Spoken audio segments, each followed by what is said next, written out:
વરસાદનો વિરામ છતાં ઓરસંગ નદી બે કાંઠે વહી રહી છે। છોટાઉદેપુરમાં ઓરસંગ નદી બે કાંઠે વહેતી થઈ છે। રામપુરા પાસે નદીમાં ઘોડાપુરના દ્રશ્યો। રાત્રે મધ્યપ્રદેશમાં ધોધમાર વરસાદ બાદ નદીમાં આવક। તો છોટાઉદેપુરમાં 5 દિવસથી વરસાદ નહીં છતાં નદીમાં આવક થતા લોકો કુતૂહલવશ નદી જોવા ઉમટ્યા છે।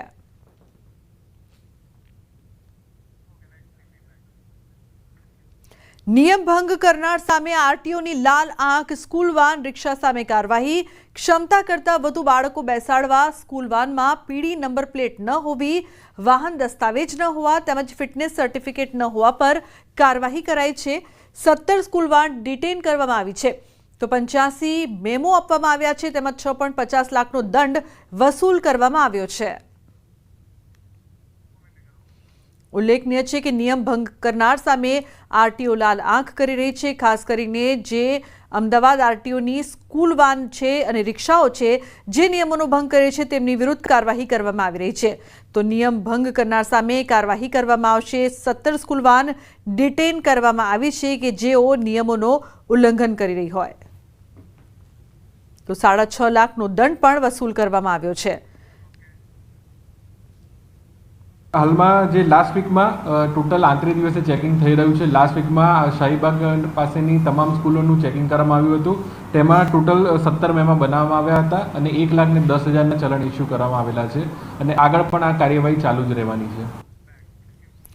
नर्मदा में चेतर वसावाना समर्थकों और पोलीस वच्चे घर्षण सर्जायुं। कलेक्टर कचेरी खाते आवेदनपत्र आपवा माटे आव्या हता। चेतर वसावाना पत्नी पण आ रेली में जोड़ाया। चेतर वसावाना फोटा साथे रेली योजीने आवेदनपत्र आपवा माटे जता हता।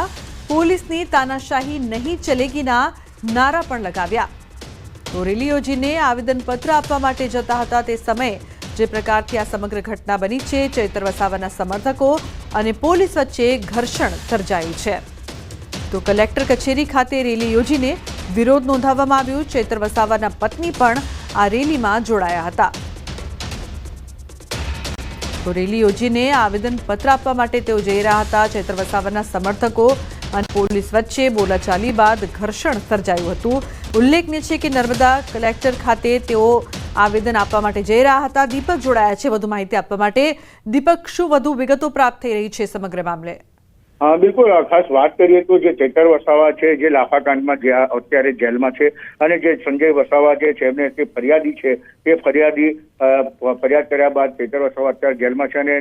जेमना वकील है जेमने जामीन पण मांग्या था राजपीपला डिस्ट्रिक्ट कोर्ट में, परंतु जामीन नामंजूर थया था। हाल जो चेतर वसावाना समर्थको है मोटी संख्या में डेडियापाड़ा सागबाराना अने तेना जे चेतर वसावाना बे पत्नी है तेओ जिला कलेक्टर ने आवेदनपत्र आपवामां આવ્યા હતા। તે દરમિયાન આજે મોટી સંખ્યામાં સમર્થકો હોય જેને પોલીસે રોકતા પોલીસ સાથે તૂટુ મેમોના દ્રશ્યો પણ સર્જાયા હતા।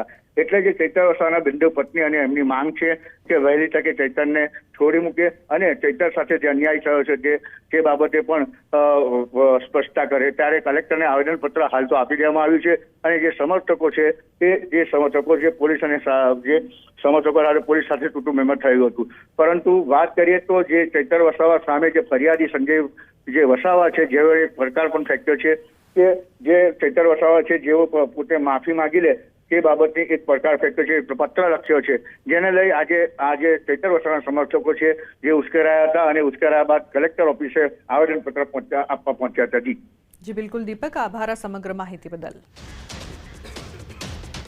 तो लाफाकांड मामले धारासभ्य चेतर वसावाना कोर्टे तो जामीन रद कर्या छे परंतु फरियादीए एक ऑफर करी छे जेनाथी धारासभ्यने राहत मळी शके छे।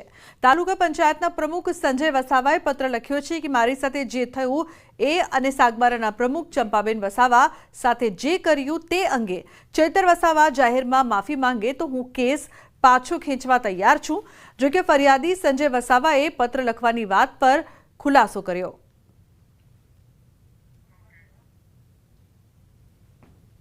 आ एक सरकारी ऑफिस में बनेल एक सत्य हकीकत है, एने समाज साथे कोई लेवा देवा नहीं, परंतु आम आदमी पार्टीना केटलाक नेताओं द्वारा आखो मुद्दो डायवर्ट करवामां आवे छे एटले मारे आ पत्र लखवानी फरज पड़ेल छे। चैतरभाई जो माफी मांगशे तो हूँ 100% आज मीडिया समक्ष कहूँ छूँ 100% हूँ एमने माफ करवा तैयार छूँ, पण मारी एक शरत है। अमारा महिला आगेवान तालुका पंचायतना प्रमुख શ્રીમતી ચંપાબેન વસાવાનું જે અપમાન અને ગાળાગાળી કરવામાં આવી છે, તો મારી માતા બહેનો દીકરીઓની વચ્ચે આવે ચૈતરભાઈ અને માફી માગે, હું તે જ મિનિટે આ કેસ પરત ખેંચવા તૈયાર છું. એ વિષયને લઈને જો ચૈતરભાઈ વસાવા જાહેરમાં આવીને માફી માગશે તો હું તે જ મિનિટે એમને માફ કરવા તૈયાર છું. તો વડોદરા પાલિકાની દબાણ શાખાની ટીમ આવી છે વિવાદોમાં. 3 ડમ્પર ભરી જપ્ત કરેલી મૂર્તિઓ અટલાદરા ખાતે કચરામાં ફેંકતા વિવાદ થયો છે. છાણી ટીપી 13 વિસ્તારમાંથી મૂર્તિકારોની મૂર્તિઓ જપ્ત કરી હતી. સામાજિક કાર્યકરોએ ઘટના સ્થળ પર જઈને પાલિકા વિરુદ્ધ રોષ વ્યક્ત કર્યો છે.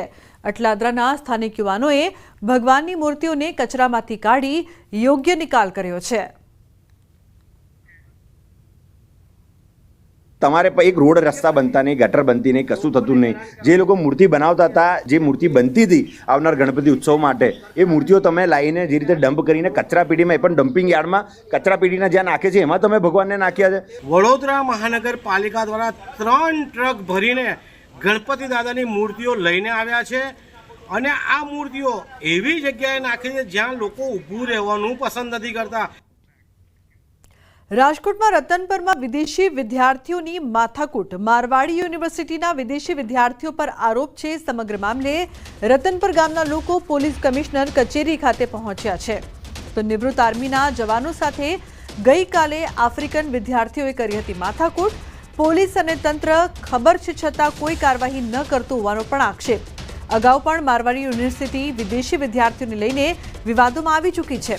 જો મારવાડી યુનિવર્સિટી વિદેશી વિદ્યાર્થીઓને રાખવા જ માંગતી હોય તો કેમ્પસમાં જ વ્યવસ્થાઓ કરે, નહીંતર આગામી સમયમાં કોંગ્રેસ આંદોલન કરશે.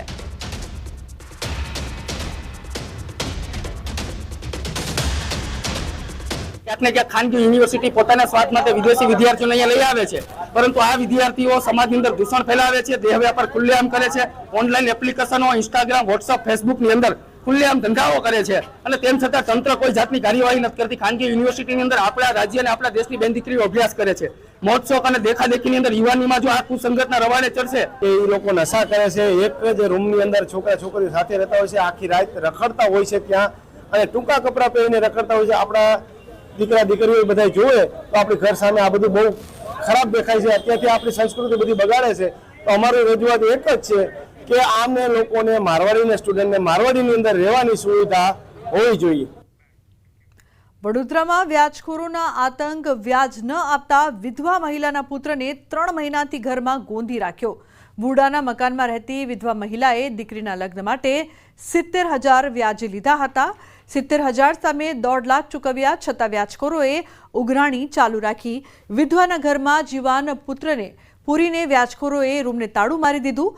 વ્યાજખોર માતા પુત્રએ લાચાર પરિવાર પર અત્યાચાર ગુજાર્યો હતો. વ્યાજખોર નરેન્દ્ર દાવા અને તેની માતા શારદા દાવાએ વિધવા માતા પુત્રને માર પણ માર્યો હતો. પીડિત વિધવા ઘરની બહાર રહી લોકો પાસેથી ખાવાનું માંગી પુત્રને ખવડાવતી હતી.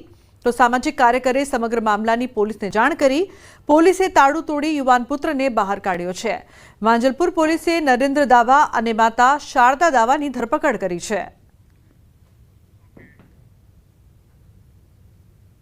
$10,000 વ્યાજ આપું છું મહિનાનું. હમણાંનું વ્યાજ નહીં આપ્યું એટલે હવે 4 મહિનાનું વ્યાજ નહીં આવ્યું ને એટલે આવું કર્યું. એને મને મારા છોકરાને તો પૂરી જ રાખ્યો. મેં તો બહાર જ હતી. હું તો મારી બેનને ઘેર ગઈ હતી ત્યારથી એને તારું મારેલું છે. મને ચપ્પલ મારે, હજુ મને છાતીમાં બી દુખાવો થાય છે. મને ચપ્પલ મારી હતી તે. ફરિયાદીનો જે માનસિક રીતે દિવ્યાંગ દીકરો છે એને ઘરમાં પૂરીને બહાર તાળું મારી દીધું. તો આ મુજબની ફરિયાદ રમીલાબેન બજાણિયાની આજે માંજલપુર પોલીસ સ્ટેશનમાં દાખલ થયેલી છે, જેમાં ભારતીય ન્યાય સંહિતાની કલમ 308(2), 127(2) અને મની લેન્ડિંગ એક્ટની કલમ 40, 42 અને 44 મુજબ ગુનો દાખલ કરી આગળની તપાસ ચાલુ છે. તો વ્યાજ ન આપતા જે પ્રકારથી માતા અને પુત્ર પર અત્યાચાર ગુજારવામાં આવ્યો, 70,000 જે વ્યાજ લીધું હતું તેની સામે 10,000 મહિને આ મહિલા આપતી હતી. 4 મહિનાથી વ્યાજ ન આપતા આ ત્રાસ ગુજારવામાં આવ્યો છે. વ્યાજખોર માતા પુત્રની ધરપકડ કરવામાં આવી છે. વડોદરામાં વ્યાજખોરોનો આતંક છે તે સતત વધી રહ્યો છે, જે બાદ હવે આ મામલે પોલીસ દ્વારા વધુ કાર્યવાહી કરવામાં આવી છે. તો વ્યાજ ન આપતા ઘરમાં પુત્રને ગોંધી રાખ્યો હતો. વિધવા મહિલા પર પણ અત્યાચાર ગુજારવામાં આવ્યો. તો બુલેટિન